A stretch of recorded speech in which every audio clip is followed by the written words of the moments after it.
BRK news ఛానల్లో video చూస్తున్న ప్రేక్షకులందరికీ నమస్కారం అండి. నా పేరు రమేష్ బాబు. మాది చెంచు గిరిజన మూలికా వైద్యం. నల్లమల్ల, శ్రీశైలం అడవి ప్రాంతాల్లో మా పూర్వీకుల నుంచి ఎన్నో తరాలుగా మేము ఈ యొక్క వైద్యాన్ని చేయడం జరుగుతుంది. మా పూర్వీకుల ద్వారా నేను నా చిన్నతనం నుంచి ఈ యొక్క వైద్యాన్ని నేర్చుకొని ఎంతోమందికి వైద్యం చేయడం జరిగింది. వైద్యం ఎలా చేసుకోవాలో కూడా చూపించడం జరిగింది. కాబట్టి ఈ ఛానల్ ద్వారా మనకు చాలామందికి జుట్టు సమస్యతో బాధపడుతుంటారు. ఈ యొక్క జుట్టు సమస్యకు మన ప్రకృతిలో లభించే మూలికలలో ఏమన్నా ఉన్నాయంటే ఎన్నో రకాల మొక్కలు ఉన్నాయి. అడవి ప్రాంతాలలో ఉన్నాయి, పొలాల గట్లంపట ఉంటాయి, అదేవిధంగా మన చుట్టుపక్కల పరిసరాలలో ఉంటాయి. కాబట్టి మనం వాటిని గ్రహించుకొని వాటిని తెచ్చుకొని నీట్గా దాన్ని తయారు చేసుకోగలిగితే జుట్టు సంబంధమైనటువంటి సమస్యలు, జుట్టు రాలిపోవడం కానీ, జుట్టు తెల్లబడడం కానీ, చుండ్రు సమస్య కానీ, అదేవిధంగా కొంతమందికి జుట్టు అనేది పల్చబడిపోతుంటుంది. అట్లా పల్చబడి బట్టతల్లాగా అయిపోవడం కానీ, ఇలాంటి అన్ని రకాల వెంట్రుకలకు సంబంధించినటువంటి సమస్యలకు మన ప్రకృతిలో ఉండే మూలికలను నేను తీసుకొని వచ్చి ఈ వీడియో ద్వారా ప్రజలకు అందరికీ తెలియజేయాలని ఆ యొక్క మూలికలని చూపిస్తాను ఒకటొకటి వివరంగా. కాబట్టి మనం ఒకటొకటి క్లియర్గా చూద్దాము. ముందుగా ఆ మూలికలు ఏమిటి, అవి ఎలా ఉంటాయి, ప్రతి ఒక్కటి చూపిస్తాను. అయితే మనకు ముందుగా ఇక్కడ చూసుకుంటే గడ్డి చామంతి అంటారండి ఈ యొక్క మొక్క పేరు. గడ్డి చామంతి ఇది పల్లెటూర్లలో, పొలాలలో కానీ, ఖాళీ ప్రదేశాలలో, సిటీలో కానీ ఎక్కడైనా దొరికే మొక్క ఇది. ఈ యొక్క మొక్క వచ్చేసి వీటికి నీళ్ళు ఎక్కువ లేకున్నా కానీ పెరుగుతుంది ఇది. కాబట్టి వర్షాకాలము, చలికాలం ఆ టైంలో అయితే బాగా అన్ని చోట్ల దొరుకుతాయి మొక్కలు. ఈ యొక్క మొక్క వచ్చేసి మనకు ఈ యొక్క వేరు ఈ విధంగా ఇట్లా వేరు వస్తుంది అనమాట. పువ్వు ఈ విధంగా ఉంటుంది, ఇట్లా పువ్వు వస్తుంది, ఆకులు ఈ విధంగా ఉంటాయి. ఈ యొక్క మొక్క ఎన్నో రకాల వ్యాధుల మీద అద్భుతంగా పనిచేస్తుంది. ఒక జుట్టుకే కాదు, చాలా రకాల వ్యాధులపైన అద్భుతంగా పనిచేసేటటువంటి ఔషధ మొక్క. ఈ జుట్టు సంబంధమైనటువంటి వ్యాధులకు ఈ యొక్క మొక్క మనం తీసుకోవడం వల్ల జుట్టులో ఏదైతే బలం తగ్గిపోతుందో దానికి కావాల్సిన బలాన్ని మొత్తం మనకు ఈ యొక్క మొక్క ఆ యొక్క రసం ద్వారా మనకు ఆ యొక్క మూలిక అనేది మనకు అందజేస్తుంది. కాబట్టి ఒకటి గడ్డి చామంతి, మరొకటి ఏమంటే కలబంద అండి. చిన్న కలబంద అంటాము, మన ఇంట్లో పెంచుకుంటాం కదా కలబంద. ఈ కలబంద మనకు ఎక్కడైనా దొరుకుతుంది కాబట్టి దీన్ని మనం తీసుకొని నీట్గా దీన్ని చిన్న చిన్న పీసులు కట్ చేసుకొని దీన్ని కూడా మనము యొక్క ఔషధంలో ఉపయోగించుకుంటాము. మరొకటి ఏమిటంటే అందరి ఇంట్లో పెరిగేటటువంటి మొక్క మందారం చెట్టు. ఈ యొక్క మందారం చెట్టు యొక్క ఆకులు, దీని యొక్క పూలు మనం ఈ యొక్క ఔషధానికి ఉపయోగించుకుంటాము. వీలైతే ముద్ద మందారం పెంచుకోవడానికి, అంటే ముద్ద మందారం ఉంటే మన యొక్క ఔషధానికి చాలా మంచి రిజల్ట్ ఉంటుంది. కాబట్టి ముద్ద మందారం ఈ యొక్క ఔషధంలో ఉపయోగించుకోండి. మరొకటి ఏమంటే తుంగముస్తలు అంటారండి. తుంగముస్తలు అంటే ఇవి పొలాలలో ఎక్కువగా దొరుకుతాయి. అంటే మనకు ఎక్కడైనా వరి చేన్లు, మామూలుగా బరకలు అంటే పొలాలు ఉంటాయి కదా, పొలాలు పండించే పొలాలలో, పొలాలన్నీ అయిపోయినాక పొలాల మధ్యలో కూడా ఇవి వస్తూనే ఉంటాయి అన్నమాట, తుంగగడ్డి అని. ఇది తుంగ పడిందంటే పొలాలలో అసలు పోనే పోదు. ఎందుకంటే దీని మామూలుగా వేర్లు కాదు, లోపల గడ్డలు ఉంటాయి. ఒక గడ్డకు కనీసం అంటే ఒక 20-30 గడ్డల కనెక్షన్ ఉంటుంది అన్నమాట. భూమిలో గుత్తులు వస్తాయన్నమాట గడ్డలు, భూమి లోపల ఉంటాయి. కాబట్టి మనం గడ్డి ఎంత తీసినా కానీ ఈ యొక్క గడ్డలు లోపల ఉంటాయి కాబట్టి గడ్డి సావదు. కాబట్టి ఈ యొక్క గడ్డలు మనకు కావాలంటే ఎక్కడన్నా నీళ్ళు ఒడ్డు అంటే మనకు బాగా పారే ప్రదేశాలలో అయితే లోపల గడ్డలు మొత్తం భూమి అంతా కూసి ఉంటుంది కాబట్టి ఆ నీళ్ళు మట్టిని, ఆ మట్టి లోపల గడ్డలు బాగా గుత్తులు ఉంటాయి అన్నమాట. అలాంటి ప్రదేశాలు అయితే గడ్డలు బాగా తీయచ్చు. కాబట్టి తుంగగడ్డలు మనకు జుట్టు సంబంధమైనటువంటి వ్యాధులకు ఇది చాలా అద్భుతంగా పనిచేస్తుంది. వెంట్రుకలను పెంచడంలో అద్భుతంగా పనిచేస్తుంది. కాలి బట్టతల కూడా ఎంటికలు మొలిపించే శక్తి ఉంది ఈ యొక్క తుంగముస్తలకు.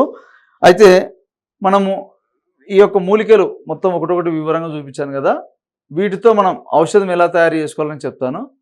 ముందుగా మనం ఏం చేయాలంటే 1 లీటర్ కొబ్బరి నూనె తీసుకోవాలి. 1 లీటర్ కొబ్బరి నూనె తీసుకొని ఒక మట్టి పాత్రలో కానీ ఏదైనా మనకు ఇనుప పాత్ర ఏదైనా తీసుకొని అందులో కొబ్బరి నూనె అంటే ఏది, గానుగ పట్టింది అయితే మనకు ఒరిజినల్గా ఉంటుంది. కొబ్బరి తీసుకుపోయి ఒక 4 కేజీలు కొబ్బరి తీసుకుపోతే మనకు 1 కిలో వస్తుంది నూనె. దాన్ని గానుగ పట్టించి ఆ నూనె తెచ్చుకొని ఒక బౌల్లో నూనె పోసి ఈ యొక్క గడ్డి చామంతి చిన్న చిన్న పీసులు కట్ చేసుకొని దాన్ని రోట్లో వేసి లైట్గా దంచవచ్చు, లేకపోతే అలాగే ఆయిల్లో వేసుకోవచ్చు. అంటే మనం 1 లీటర్కి ఒక గుప్పెడు ఆకులు అనుకోండి, లేకుంటే ఒక 100 గ్రాములు ఆకులు. అదేవిధంగా మందారం పూలు, మందారం ఆకులు అవి కొన్ని వేసుకోవచ్చు. దీంతోపాటు కలబంద లోపల గుజ్జు, తెల్ల గుజ్జు ఉంటుంది కదా, ఆ యొక్క గుజ్జు చిన్న చిన్న పీసులు కట్ చేసుకుని అది కూడా వేసుకోవచ్చు, లేదంటే మొత్తం ముక్కలైనా వేసుకున్నా పర్లేదు. దీంతోపాటుగా తుంగముస్తలు కూడా తెచ్చుకొని పచ్చివైతే రిజల్ట్ ఇంకా బాగుంటుంది. పచ్చివి దొరకని వాళ్ళు ఒట్టివేని తెచ్చుకొని కూడా దంచుకొని పొడి చేసుకోవచ్చు. దీంతోపాటు ఇంకో 2 ఏమంటే ఉసిరికాయలు ఉంటాయి కదా, నాటు ఉసిరికాయల ఒలుపులు కూడా అవి కొన్ని వేసుకోవాలి. గుంటగలగరాకని దొరుకుతుంది మనకు పొలాలంపడి. ఆ యొక్క గుంటగలగరాకు కూడా మనకు పచ్చి దొరికితే వేసుకోవచ్చు, లేకుంటే నీడలో ఆరబెట్టిన పొడి ఏమన్నా ఉంటే కూడా ఒరిజినల్గా ఉంటే అవి కూడా వేసుకోవచ్చు. ఇవన్నీ ఆయిల్లోనే వేయాలి. ఆయిల్లో వేసి చిన్న మంట మీద బాగా డ్రై అయిపోవాలి. ఒక 10-15 నిమిషాల వరకైనా, అర్ధగంట కానీ ఆ మొత్తం మూలికలో ఉండే బలం అంతా ఆయిల్లోకి వెళ్ళిపోవాలి. అట్లా అంతా బాగా డ్రై అయిపోయినాక ఆయిల్ని ఏం చేయాలంటే చల్లార్చుకోవాలి, పక్కకి దింపుకొని ఆయిల్ వడబోసుకున్నాక ఈ ఆయిల్ని మనం ఏం చేయాలంటే ఒక సీసాలో భద్రపరచుకొని రెగ్యులర్గా ఎవరికైతే జుట్టు రాలిపోతుంది, అదేవిధంగా జుట్టు పలచబడిపోతుంది, మాకు అక్కడక్కడ ఈ యొక్క తలలో పేనుకొరుకులాగా వచ్చి అంత గ్యాప్ లాగా వచ్చింది, కొంతమందికి మానసిక స్ట్రెస్ వల్ల, అదేవిధంగా నిద్ర లేకపోవడం వల్ల, అధికమైన వేడి వల్ల, ఎందుకంటే శరీరంలో మనకు జుట్టు రాలిపోతుందంటే ఎన్నో కారణాలు. ఒకటి షుగర్ వల్ల రాలిపోవచ్చు, థైరాయిడ్ వల్ల రాలిపోవచ్చు, అదేవిధంగా విటమిన్ లోపం వల్ల రాలిపోవచ్చు, శరీరంలో అధికమైన వేడి వల్ల రాలిపోవచ్చు. మనం బయట ఉదయం లేచినప్పటి నుంచి రాత్రి తిరుగుతూనే ఉంటాం, రాత్రి అయ్యేంతవరకు బయట. ఆ యొక్క వాతావరణానికి వచ్చేటటువంటి డస్ట్ వల్ల కూడా జుట్టు పలచబడి రాలిపోతుంటుంది. ఇట్లా అనేక రకాల కారణాల వల్ల ఏ సమస్య వల్ల అయినా కానీ ఆ జుట్టు సంబంధ సమస్యలు ఉన్న వాళ్ళు ఈ యొక్క ఆయిల్ నీట్గా ఇంట్లో తయారు చేసుకోవచ్చు. ఎందుకంటే అన్నీ సింపుల్గా మనకు దొరికేటటువంటి ఐటమ్స్ ద్వారానే నేను చూపిస్తున్నాను మూలికలు. కాబట్టి ఈ యొక్క 4 రకాల మూలికలు, అదేవిధంగా ఉసిరికాయలు, గుంటగలగరాకు కూడా అందులో యాడ్ చేసుకొని అన్నీ 100 గ్రాములు తీసుకోండి. 100 గ్రాములు తీసుకుంటే 1 లీటర్కి మనకు సరిపోతుంది. ఇవన్నీ డ్రై అయిపోతే మనకు కనీసం అంటే ఒక 750 ml 750 ml గ్రాములు, మనకు గ్రాముల ప్రకారం తీసుకుంటే గ్రాములలో మనకు 1 కిలో ఆయిల్ అనుకుంటే 750 గ్రాములు వస్తుంది. 1 లీటర్ అనుకుంటే 750 ml వస్తుంది మనకు, అంటే ఒక 1/2 లీటర్ మనకు డ్రై అయిపోతాయి అన్నమాట. కాబట్టి ఈ విధంగా మనం తీసుకొని ఆయిల్ మటుకు ఖచ్చితంగా గానుగపట్టిన నూనెకు ట్రై చేయండి. ఒకవేళ దొరకలేదు అనుకుంటే మామూలుగా జనరల్గా కొబ్బరి నూనె ఎక్కడైనా దొరికేది ఉంటే కూడా తీసుకొని కూడా ఉపయోగించుకోవచ్చు. కాబట్టి ఈ విధంగా తయారు చేసుకోండి. ఈ యొక్క మూలికలు మనకు ఎట్లా అంటే ఎలాంటి సైడ్ ఎఫెక్ట్స్ ఉండవు. ఏమన్నా ఇవి మనం తయారు చేసుకొని వాడితే ఏమన్నా ఉన్న సమస్య ఇంకా ఎక్కువ అవుతుందా, అసలు పని చేస్తుందో లేదో అని డౌట్ పడాల్సింది ఏం లేదు. గడ్డి చామంతి అనేది పల్లెటూర్లలో రైతులకు తెలుసు, అడిగి చూడండి, మీరు కావాలంటే చెప్తారు వాటి గురించి. గాయాలు మానుపుతుంది, రక్త ప్రసరణకు, పక్షవాతానికి, చాలా రకాల వ్యాధుల మీద ముందు నెక్స్ట్ వచ్చే వీడియోలలో నేను చెప్తాను గడ్డి చామంతి గురించి. ఇట్లా ప్రతి ఒక్క మొక్క, గడ్డి చామంతి అయినా, మందారం, మనకి ఏవి దొరకకపోయినా ఉత్త మందారం ఆకులు, మందారం పూలు వేసుకున్నా కూడా అది కూడా పనిచేస్తుంది.